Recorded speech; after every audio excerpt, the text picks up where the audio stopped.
लोकसभा में पेश कराया गया वक्फ बोर्ड संशोधित बिल 2024 ने जेपीसी ने भेजवारा रखो गया प्रस्ताव। केंद्रीय अल्पसंख्यक मंत्री किरण रिजिजू कहा बिल में संविधान रा कीनी भी अनुच्छेद रो नी करियो गयो है उल्लंघन।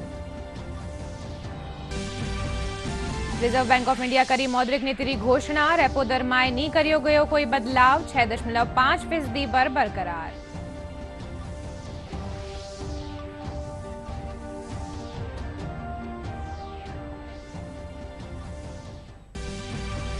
प्रदेश में मौसमी बीमारियां की रोकथाम खातर स्वास्थ्य विभाग कानीसू चलाया जा रही है स्वास्थ्य दल आपके द्वार कार्यक्रम। स्वास्थ्य विभाग की टीम घर घर जार सोर्स रिडक्शन और एंटी लार्वा गतिविधियां संचालित कर जनता ने करेली जागरूक। पेरिस ओलंपिक में भाला फेंक होड्रो फाइनल मुकाबला आज। पहलवान अमन सहरावत सेमीफाइनल में बनाई जगह। पुरुष हॉकी टीम कांस्य पदक खातर भिड़ेली स्पेन सू।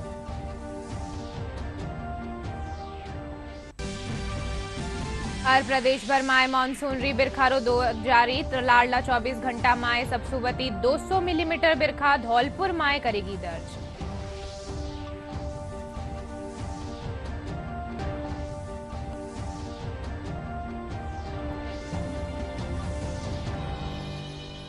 नमस्कार, राजस्थानी बुलेटिन में थारो घणो घणो स्वागत। मैं थारे सागे अरनिशा डाबले। अब खबरा विगतवार।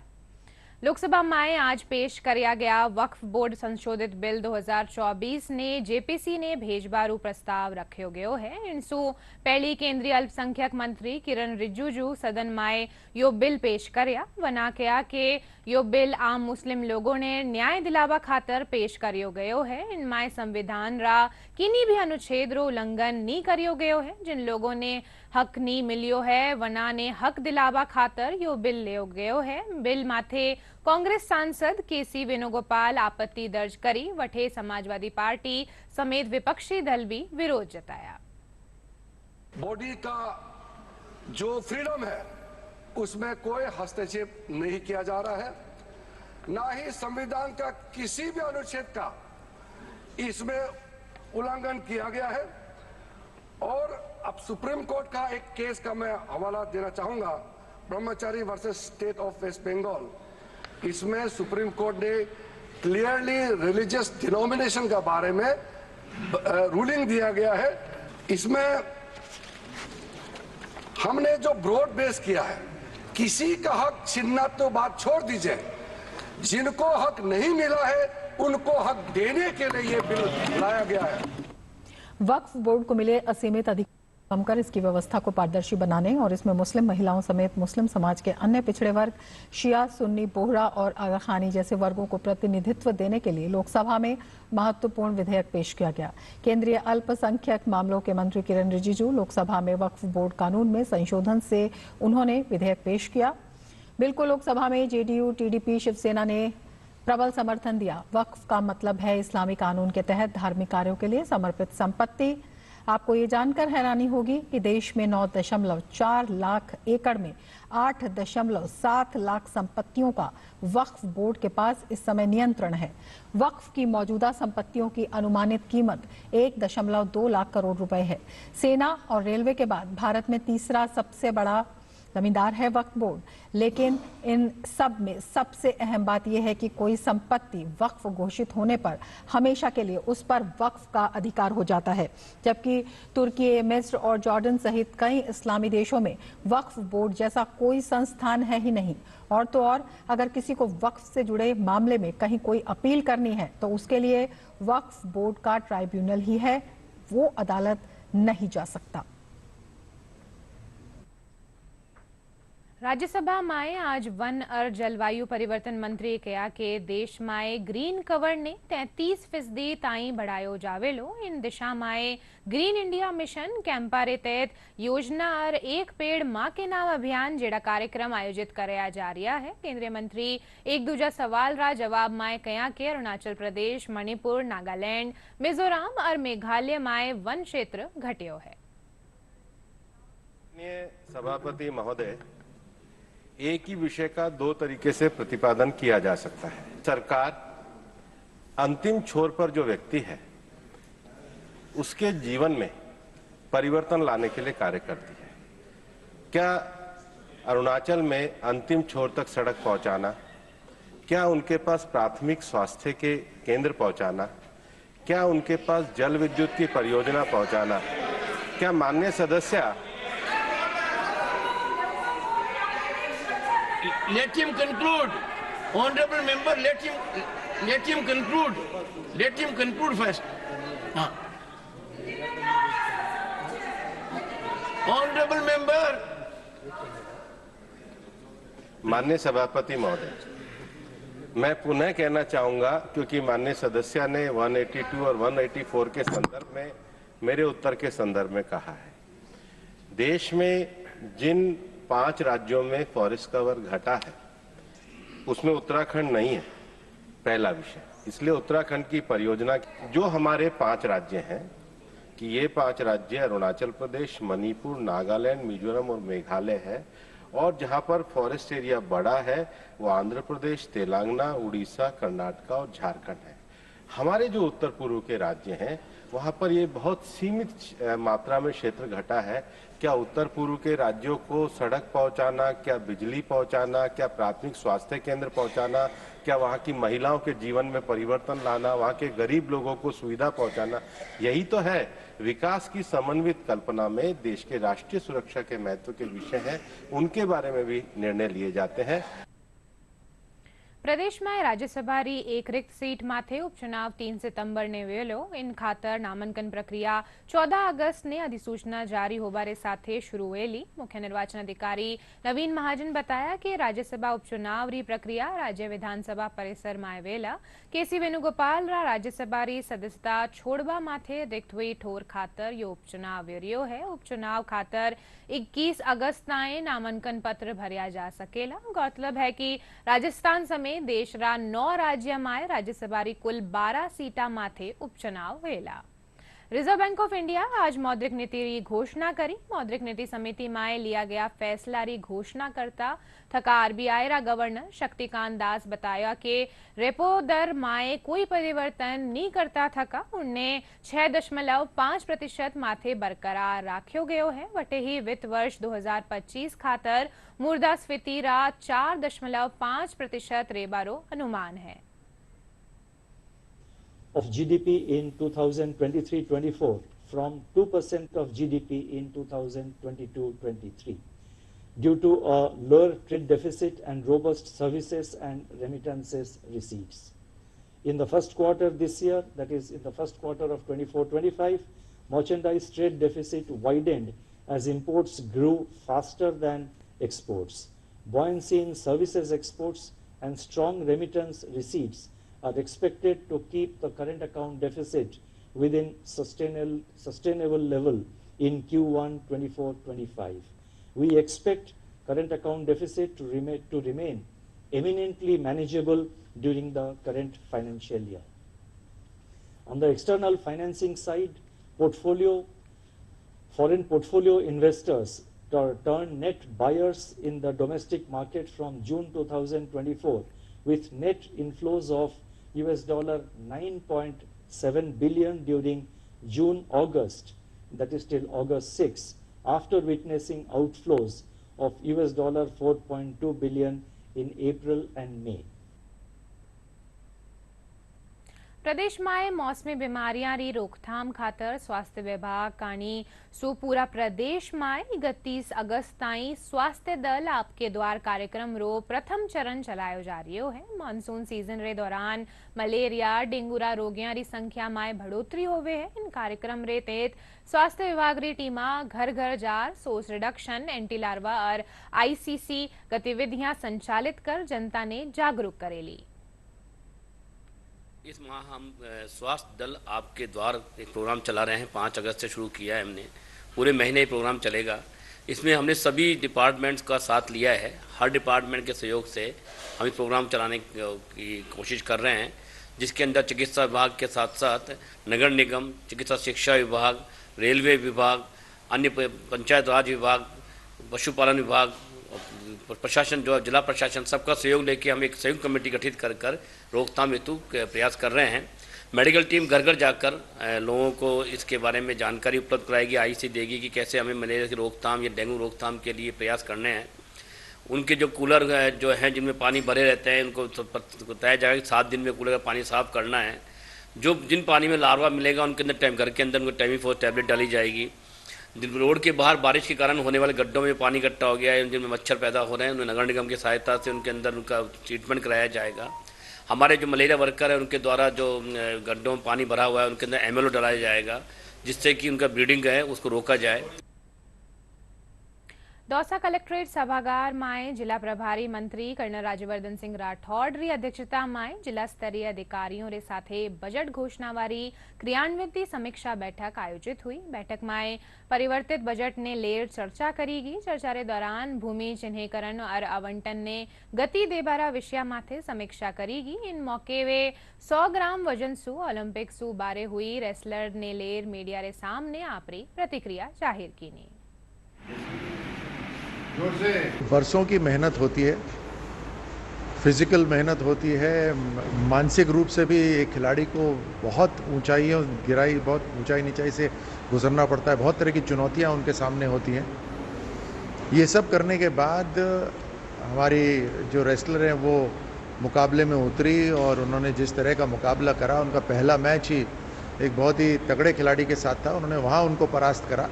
उसी से तय हो गया था कि वो स्वर्ण पदक के दावेदार हैं। और उसके बाद जिस तरह से हर मुकाबला करा वो एक असली चैंपियन की तरह खेल रही थी। और विनेश के लिए मैं यही कहना चाहूँगा कि वो हमेशा से चैंपियन थी, हमेशा से चैंपियन रहेंगी और आगे भी उनकी अभी तो उनकी उम्र है, वो हिम्मत नहीं हारे। पूरा भारत उनके साथ है और एक बार जो चैंपियन होता है वो पूरे जीवन भर चैंपियन रहता है। ऊर्जा मंत्री हीरालाल नागर टोंक में जिला स्तरीय अधिकारियों री बैठक लीनी। इन पाछे मांडकला में हरियालो राजस्थान रे तहत पौधारोपण कर विकास कामा रो लोकार्पण करया। इन मौके ऊर्जा मंत्री कहा कि राज्य सरकार रा बजट में जन कल्याणकारी योजना वारे साथे ही किसान और समाज रा हर वर्ग ने ध्यान में राख्यो गयो है। हर क्षेत्र को इस बजट में हमने छुआ है, चाहे उसके लिए युवा हो, किसान हो, महिलाएं हो या किसान हो। हर बजट में, इस बजट में हर वर्ग को लाभ देने के लिए प्रयास किया गया है। और निश्चित रूप से जो टोंक है हमारा, उसमें कई तरह की ऐसी बड़ी घोषणाएं इस बार बजट में हुई है। उसके लिए डिग्गी कल्याण जी में सौंदर्यीकरण की सुविधाओं को विकसित करने के लिए जो कार्य किया जाएंगे, और उसके साथ मालपुरा में शहरी परियोजना है 25 करोड़ की लागत से सांवलिया, सवारिया, झालड़ी, देवपुरा, निमाड़ा सड़क है जो एमडीआर सड़क है। उसके अलावा मालपुरा में सामुदायिक केंद्र है, झालड़ी में उप स्वास्थ्य केंद्र है, डिग्गी में उप तहसील की घोषणा है। इस तरह की लंबी चौड़ी घोषणा मैं आपको उपलब्ध कराऊंगा।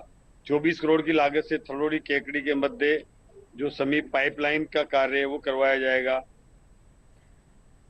बूंदी पर्यटन नगरी रे नाम सु मशहूर है। अठे कुंड और बावड़िया री एक अलग पहचान है जिन्हें देखवा खातर कई देशी विदेशी पर्यटक आवे हैं। अठेरी प्राचीन चित्र शैली पर्यटका ने लुभावे है। प्रस्तुत है बूंदी सु महाका संवाददाता भवानी सिंह हाड़ा की रिपोर्ट।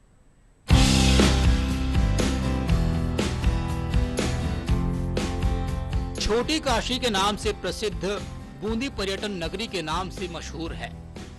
यहाँ मुख्य रूप से कुंड, बावड़ी और प्राचीन चित्र शैली के साथ ही तारागढ़ फोर्ट की पर्यटन में मुख्य पहचान है। तारागढ़ फोर्ट पर्यटकों के लिए मुख्य आकर्षण का केंद्र बना हुआ है। यहाँ पर स्थित बादल महल के नजदीक विश्वविख्यात बूंदी की चित्र शैली, जिस पर स्वर्ण जड़ित चटक और मोटे रंगों का प्रयोग करते हुए चित्रकारी की गई है। 20 से 25 पर्यटक स्थल हैं जो फेमस हैं। खास करके विदेशी पर्यटक गढ़ पैलेस और बूंदी चित्रशाला को देखने आते हैं। बूंदी शहर में करीब 50 के करीब बावड़ियाँ हैं, जिसमें से फेमस बावड़ियाँ नागर सागर का कुंड, रानी जी की बावड़ी, दाबाई का कुंड, गौरा जी का कुंड आदि हैं। यहाँ पे भी देशी विदेशी पर्यटक अच्छी तादाद में देखने आते हैं। गत 2 वर्ष से यहाँ पे रामगढ़ टाइगर रिजर्व घोषित किया गया है, जिसमें सफारी भी शुरू कर दी गई है। उसको भी यहाँ पे देशी पर्यटक और विदेशी पर्यटक देखने को आते हैं। तारागढ़ किले में अंदर महल है, गढ़ पैलेस में बादल महल, यहाँ चित्रशैली है, चित्रशाला जो है, चित्रशाला बहुत फेमस है। चित्रशाला को देखने के लिए कई विदेशी पर्यटक और भारत के कई स्थानों से जो है यहाँ कुंड बावड़ियाँ हैं। सूरज छतरी है, इस तरफ सूरज छतरी है और रानी जी की बावड़ी यहाँ पर फेमस है। 84 खंभों की छतरी जो यहाँ पर है वो फेमस है। बूंदी में कुंड बावड़ियों की अगर बात करें तो यहाँ करीब 50 से 60 की संख्या में कुंड और बावड़ियाँ देखने को मिलती हैं, जिनमें रानी जी की बावड़ी, नारतूस की बावड़ी सहित ढाभाई कुंड और नागर सागर कुंड जो कि पर्यटकों को बहुत लुभाते हैं। इन कुंड और बावड़ियों को सीढ़ी नुमा रूप से तैयार किया गया है। बावड़ी में कुंड में लगी शिलाओं पर उकेरे गए पत्थरों पर चित्र की अगर बात करें तो पशु पक्षियों के चित्र सहित देवी देवताओं के चित्र बहुत ही सुंदर और आकर्षक दिखाई देते हैं। बूंदी को बावन बावड़ियों के शहर के रूप में भी जाना जाता है। यहाँ की ऐतिहासिक बूंदी की चित्रशैली पूरे विश्व में प्रसिद्ध है। यहाँ पर कलात्मक कोई बावड़ियाँ हैं जिनको देखकर पर्यटक आश्चर्यचकित हो जाते हैं। यदि योजनाबद्ध ढंग से बूंदी शहर का पर्यटन के क्षेत्र में विकास किया जाए तो यह शहर पूरे देश के पर्यटन मानचित्र पर उभर कर सामने आ सकता है। प्रकृति ने भी बड़ा दिल खोल कर दिया है। यहाँ पर जो ये बावड़ियों का शहर है, ये छतरियों का शहर है। पहले ये कहते थे कि रानी जी मान काई नचाओ, मतलब क्या बूंदी का है, रानी जी मान काई नचाओ, बूंदी में ठाम और बावड़ियाँ को पानी। ये जो है मतलब इस प्रकार का जो संरचना यहाँ पर है तो वह ऐसे विद्यार्थियों के लिए भी बड़ा शोध का केंद्र है ये, जो स्थापत्य कला को लेकर और दूसरे दृष्टिकोण से यहाँ पर आते हैं। बूंदी शहर में 84 खंभों की छतरी लोगों के लिए काफी आकर्षण का केंद्र है। इस छतरी को धरातल से ऊंचा उठाते हुए निर्माण किया गया है। वहीं दूसरी ओर अरावली पर्वत श्रृंखला बूंदी की सुंदरता में 4 चांद लगा देती है, जिसको देखने यहाँ अनेक देशी विदेशी पर्यटक आते हैं और काफी उत्साहित होते हैं। पेरिस ओलंपिक में नीरज चोपड़ा आज भाला फेंक होड़ फाइनल में भाग लेवेला। वहीं कांस्य पदक खातर भारतीय हॉकी टीम रो स्पेन सु मुकाबलो वेलो। आज भारत रा पहलवान अमन सहरावत आपनो मुकाबला जीतर सेमीफाइनल में जगह बनाई। वठे दूजी कणी पहलवान विनेश फोगाट डिस्क्वालिफिकेशन रे खिलाफ CAS में अपील करी है। गौरतलब है कि भारत पेरिस ओलंपिक में 3 मेडल जीत चुक्यो है। ये तीनों मेडल शूटिंग में मिलिया है। कुश्ती में अमन सहरावत ने पदक की आस जगा दी है। अमन सहरावत ने सेमीफाइनल में जगह बना ली है। क्वार्टर फाइनल में अल्बानिया के ज़ेलिमखान अबाकारोव को उन्होंने हरा दिया है और पदक से 1 जीत दूर है अमन सहरावत। तो अमन सहरावत ने सेमीफाइनल में जगह बना ली है और उम्मीदों कि जो कारवां लगातार चल रहा है उसमें ये एक अहम पड़ाव कहा जा सकता है। क्वार्टर फाइनल में अल्बानिया के ज़ेलिमखान अबाकारोव को उन्होंने हरा दिया है। पदक से 1 जीत दूर है अमन सहरावत। तो अपने आप में ये काफ़ी अहम खबर हो जाती है। अपने आप में कुश्ती में अमन सहरावत ने पदक की आस जगा दी है। पेरिस ओलंपिक 2024 में सेमीफाइनल मुकाबले में भारतीय हॉकी टीम को भले ही जर्मनी से हार मिली हो, लेकिन टीम पदक की रेस में अब भी बनी हुई है। कांस्य पदक के मुकाबले के लिए टीम के सामने चुनौती के रूप में अब स्पेन है। अब स्पेन के सामने टीम अपनी इन तमाम कमियों को दूर कर एक बार फिर से कांस्य पदक को अपना बनाने के इरादे के साथ सामने होगी। गोल्फ में अदिति अशोक और दीक्षा डागर महिलाओं के इंडिविजुअल स्ट्रोक प्ले के दूसरे राउंड का मैच खेलेंगी। दीक्षा डागर पहले राउंड के बाद स्टैंडिंग में T7 स्थान पर हैं, जबकि अदिति अशोक ने पहले राउंड में T13 स्थान पर रही थी। वहीं पेरिस ओलंपिक में आज भारतीय एथलीट ज्योति याराजी महिलाओं की 100 मीटर बाधा दौड़ के रैपचेज राउंड में उतरेंगी। याराजी सेमीफाइनल में जगह बनाने के लिए रैपचेज राउंड में भाग लेंगी। वो ओलंपिक में 100 मीटर हर्डल्स दौड़ने वाली पहली भारतीय महिला एथलीट हैं। बात करें कुश्ती में तो अंशु मलिक महिलाओं की 57 किलोग्राम भार वर्ग के अंतिम 16 में मैट पर उतरेंगी। अगर वे मैच जीतती हैं तो आज ही क्वार्टर फाइनल और सेमीफाइनल मुकाबला भी खेलेंगी। वहीं पुरुषों की फ्री स्टाइल कुश्ती में 57 किलोग्राम भार वर्ग में भारतीय पहलवान अमन सहरावत प्री क्वार्टर फाइनल में चुनौती पेश करेंगे। अगर वो मुकाबले को जीत जाते हैं तो अंशु की तरह ही वो भी आज ही क्वार्टर फाइनल और सेमीफाइनल मुकाबला खेलेंगे। નીરજ ચોપડા 2016માં આંતરરાષ્ટ્રીય સ્તરમાંથી આપના ખેલરી શરૂઆત કરી ही नीरज 19 साल री उम्र में साउथ एशिया खेला में स्वर्ण पदक जीत्या है। पेश है एक रिपोर्ट।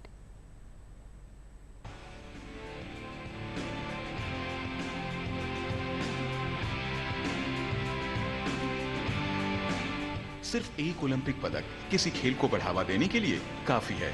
अगर ये गोल्ड मेडल हो तो फिर सोने पर सुहागा है।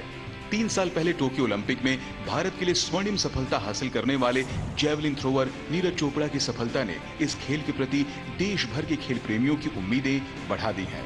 टोक्यो में जब नीरज चोपड़ा द्वारा फेंकी गई जैवलिन की दूरी अभी तक खेल प्रेमियों के दिलो दिमाग पर ताजा है। पेरिस ओलंपिक में एक बार फिर पूरे देश को नीरज से स्वर्णिम उपलब्धि की उम्मीद है। पिछले कुछ सालों में नीरज के प्रदर्शन के बाद पेरिस में उनका पदक तो पक्का नजर आ रहा है। नीरज पेरिस ओलंपिक में न केवल मौजूदा ओलंपिक चैंपियन बल्कि मौजूदा विश्व चैंपियन के रूप में भी उतरने जा रहे हैं। दुनिया भर में शायद ही कोई ऐसी प्रतियोगिता हो जिसमें नीरज पदक जीतने में सफल नहीं हुए हैं। हाल के समय में उन्होंने लंबी इंजरी ब्रेक के बाद वापसी की है और एक बार फिर देश के लिए पदक जीतने के लिए पूरी तरह से तैयार हैं। नीरज चोपड़ा ने अंतर्राष्ट्रीय स्तर पर साल 2016 से भारत का नाम रोशन करना शुरू कर दिया था। 19 साल की उम्र में नीरज ने भारत के लिए साउथ एशियाई खेलों में स्वर्ण पदक जीता। इसके बाद उन्होंने विश्व जूनियर चैंपियनशिप में स्वर्ण पदक जीतकर सभी को चौंका दिया। इसके बाद से नीरज चोपड़ा ने पीछे मुड़कर नहीं देखा और लगातार भारत के लिए बड़ी प्रतियोगिताओं में स्वर्ण पदक जीता। 2017 में एशियन चैंपियनशिप में स्वर्ण पदक अपने नाम किया। 2018 में गोल्ड कोस्ट में हुए राष्ट्रमंडल खेल और जकार्ता में हुए एशियाई खेलों में नीरज ने स्वर्ण पदक जीतने में सफलता पाई। उनके करियर में साल 2021 में सबसे बड़ा मोड़ लिया जब उन्होंने टोक्यो ओलंपिक में भारत के लिए इकलौता गोल्ड मेडल अपने नाम किया। वह भारत के लिए व्यक्तिगत गोल्ड मेडल वाले दूसरे एथलीट हैं।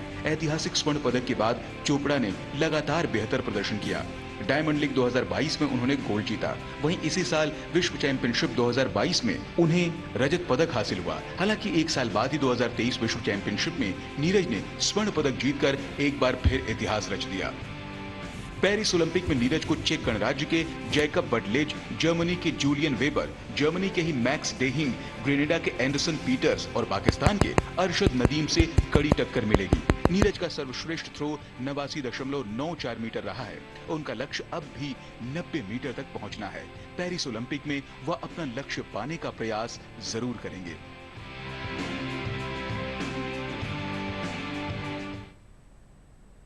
प्रदेश भर में मानसून री बारिश रो दौर जारी है। लाडला 24 घंटा में सबसुबती 200 मिलीमीटर बिरखा दर्ज करेगी है। इनरे अलावा धौलपुर रा बाड़ी में 147, सरमथुरा में 141, भरतपुर रा जनुथर में 128, करौली में 120, सवाई माधोपुर रा बजीरपुर में 105 और भरतपुर रा नगर में 101 मिलीमीटर पानी बरस्यो है। मौसम विभाग आज जयपुर, अजमेर और भरतपुर संभाग में कटे कटे बारी और 1-2 ठोरा माथे अति भारी बिरखा होबारी संभावना जताई। जयपुर संभाग और शेखावटी क्षेत्र में मानसून विशेष सक्रिय रहा है। खासकर धौलपुर और करौली जिलों में 200 mm बरसात सर्वाधिक पूर्वी राजस्थान में रिपोर्ट हुई है। वहीं पश्चिमी राजस्थान के जो बीकानेर संभाग के इलाके हैं इनमें हल्के से मध्यम दर्जे की बारिश दर्ज की गई है। आज एक साइक्लोनिक सर्कुलेशन हरियाणा और नॉर्थ ईस्ट राजस्थान के ऊपर बना हुआ है और मानसून ट्रफ लाइन भी नॉर्थ राजस्थान के होकर गुजर रही है। तो इस सिस्टम का असर अभी भी अगले 3-4 दिनों तक राजस्थान के कई इलाकों में बना रहेगा। खासकर अगले 24 घंटों के लिए यदि देखें तो भरतपुर संभाग, जयपुर संभाग, इसके अलावा शेखावटी क्षेत्र और बीकानेर संभाग के कुछ भागों में मध्यम तो कहीं कहीं तेज बारिश होने की संभावना है। इस दौरान भरतपुर संभाग और जयपुर संभाग में कहीं कहीं अति भारी बारिश भी अगले 24 घंटों के दौरान होने की संभावना है। इसके बाद यदि देखें 8-9 अगस्त को भी पूर्वी राजस्थान के कुछ इलाकों में मानसून की गतिविधियां जारी रहेंगी। खासकर कोटा संभाग, इसके अलावा टोंक, जयपुर संभाग और जो शेखावटी क्षेत्र के इलाके हैं इनमें अगले 5-7 दिनों तक मानसून सक्रिय बना रहेगा। अधिकांश भागों में मध्यम दर्जे की बारिश तो कहीं कहीं तेज बारिश होने की संभावना है और इस दौरान 1-2 स्टेशंस पर वेरी हैवी रेनफॉल भी होने की प्रबल संभावना है। दौसा જિલ્લામાં लगातार बारिशનો દોર બન્યો રહ્યો है। बीती रात जिलारा महुआ और बांदीकुई में तेज बिरखा हुई। आज सवारे से पूरा जिला में बारिश हो रही है। लाडला 24 घंटा में महुआ में सबसुबती 123 मिलीमीटर बिरखा दर्ज करेगी। इनके अलावा मंडावर में 96 और बांदीकुई में 70 मिलीमीटर पानी बरस्यो। अगर जिलारा बांधारी बात करें तो अठेरा, सूरजपुरा, भाखरी और नामुलाव बांध पूरी तरह भर चुक्यो है। इन माथे अब चादर चाल रही है। वठे मोरल बांध में 23 फीट 9 इंच, माधोसागर में 7 फीट, झिलमिल में 8 फीट 4 इंच और गेटोलाव में 5 फीट पानी री आवक हो चुकी है। रात से ही आ रही है बरसात, रिमझिम आ रही है, कभी तेज आ रही है। हालांकि हमारे काम पे बहुत फर्क पड़ गया है, कोई भी ग्राहक नहीं आ पा रहा, मगर हम दौसा की पानी की स्थिति को देखते हुए समझते हैं कि बरसात और होनी चाहिए, जिससे दौसा के अंदर जो पानी संबंधित स्थिति है वो बिल्कुल सही हो जाए और बांधों में अच्छा पानी आ जाए। मौसम बहुत अच्छा है, रात से रुक रुक के बहुत बारिश हो रही है, कभी तेज़ हो रही है, कभी कम हो रही है और आम जीवन को प्रभावित कर रही है। बारिश अच्छी है, बारिश की कोई होनी भी चाहिए, बारिश बिना कुछ। करौली जिला में लाडला 2 दिना सू हो रही बारिश रे चालता शहर में जलभराव री स्थिति बनवा सू लोगों ने भारी परेशानी रो सामनो करनो पड़ रियो है। शहर गणेश गेट, बक्की खाना, बजीरपुर दरवाजा समेत कई क्षेत्र में 2 फीट ताई पानी भर गयो है। इनसू आवागमन समेत आम जनजीवन भी प्रभावित हो रियो है। लोगारो आरोप है कि प्रशासन कानीसू जलभराव री समस्या खातर टेम माथे उचित कदम नहीं उठावा रे कारण आ स्थिति बनी है। वठे लाडला 24 घंटा में पांचना बांध माथे 200 और जिला मुख्यालय माथे 120 मिलीमीटर बारिश दर्ज करेगी। खाने को नहीं, पीवे को नहीं, नाच पानी है पूरा बेगो, कछु नहीं, घर में पानी भरा अलग का देख लो कतैया मंगल और हनुमान पूरा डूब रहा है। एक रवाब नहीं दिख रहा है, न 100 दिख रहा कोई मामूलो तो साफ के घर पूरा डूब रहा, नाच पानी कुछ नहीं खाने को। 3 दरवाजे बन जाए ना तो बहुत फायदा है। सबके घर डूबे हुए हैं। पहले 12 फुट की हाइट करवाई, लेकिन अब 4 फुट की रह गई है हाइट। अब कार रात भर जगना पड़ता है हमारे लिए, सारी व्यवस्थाएं खराब रह रही है। तब यहाँ जल भराव की समस्या सन 2016 से है, उससे पहले कोई समस्या नहीं थी यहाँ। अब जब ये 3 दरवाजे टूटे थे उसके बाद यहाँ सारा पानी पूरा ताल क्षेत्र का, पूरे पहाड़ी क्षेत्र का पानी सब इधर ही आता है। पहले 3 दरवाजे बने हुए थे तो पानी वहीं रुक जाता था और उधर के जो हार वाले थे उनके लिए जल स्तर भी ऊंचा था, लेकिन यहाँ टूटने के बाद कोई पानी ठहरता नहीं है और इस तरीका से ये पानी बह जाता है, व्यर्थ जाता है पानी ये, और यहाँ आके बहुत परेशानी होती है। प्रदेश में लगातार हो रही बिरखा सू केठोरा माथे जलभराव री स्थिति बनियोड़ी है। एसडीआरएफ री टीम केकड़ी में देवगांव टापू माथे फस्या 8 ग्रामीणा ने रेस्क्यू कर्या। वटे ही चित्तौड़गढ़ रा पुलिस थाना बेगूरे तहत मेनाल झरना में भये युवक रा शव ने बरामद करी। अब एक खास समाचार एकर फेरू।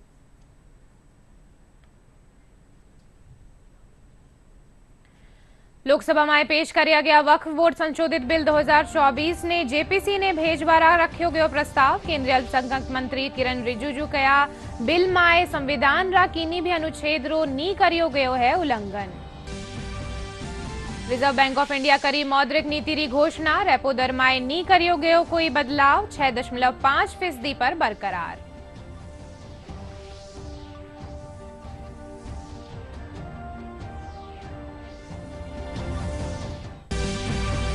प्रदेश में मौसमी बीमारियां री रोकथाम खातर स्वास्थ्य विभाग कानीसू चलायो जा रियो है स्वास्थ्य दल आपके द्वार कार्यक्रम। स्वास्थ्य विभाग री टीमा घर घर जार सोर्स रिडक्शन और एंटी लार्वा गतिविधियां संचालित कर जनता ने करेली जागरूक।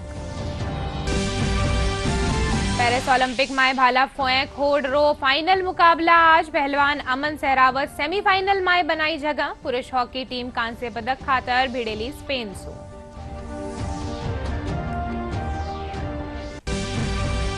और प्रदेश भर में मानसून री बिरखारो दौर जारी। लाडला 24 घंटा में सबसुबती 200 मिलीमीटर बिरखा धौलपुर में करेगी दर्ज।